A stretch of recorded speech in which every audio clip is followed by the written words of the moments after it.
zebra. Hindi po kumakain. Usap sa akin. Mayang.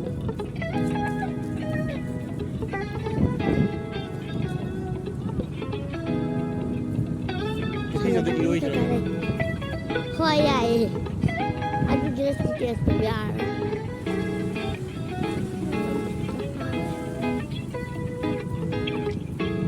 Lambi saya balik ni, lỗi mẹ mình. Cô bạn. Giờ bây giờ sẽ đi.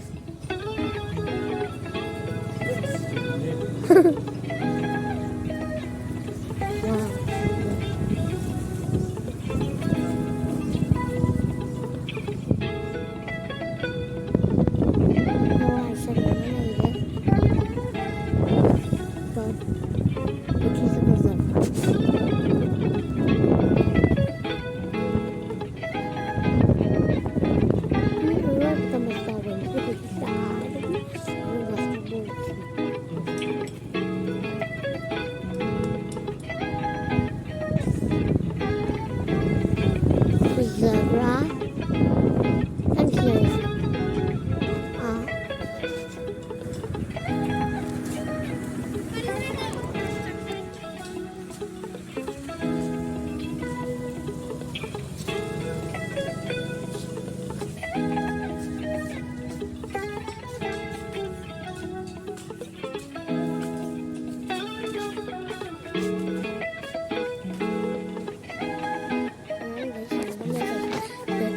Thành ra như nào một cái này sẽ nhiều vòng này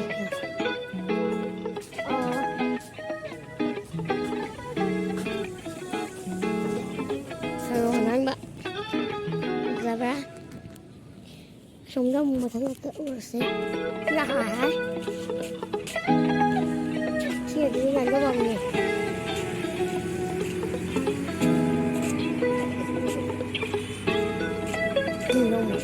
lông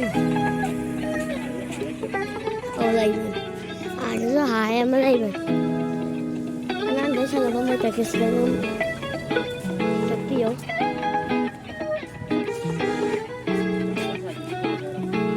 nhìn sẽ xuống này xuống để sẽ cho bông này hại sẽ cả các bông này ở gì đó hại em có thể rồi sẽ cả các bông gì làm nó bằng nhé tuyệt vời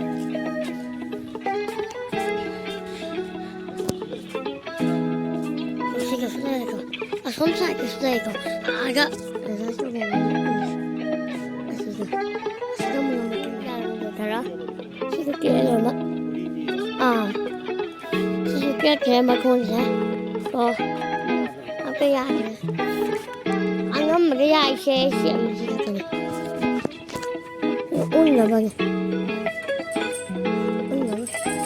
nó khoan bây giờ này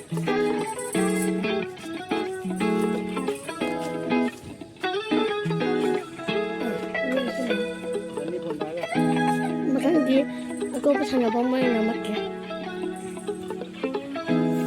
cái kìa nó mà nó sẽ ăn phần này em thấy cái gì đó thành ra kìa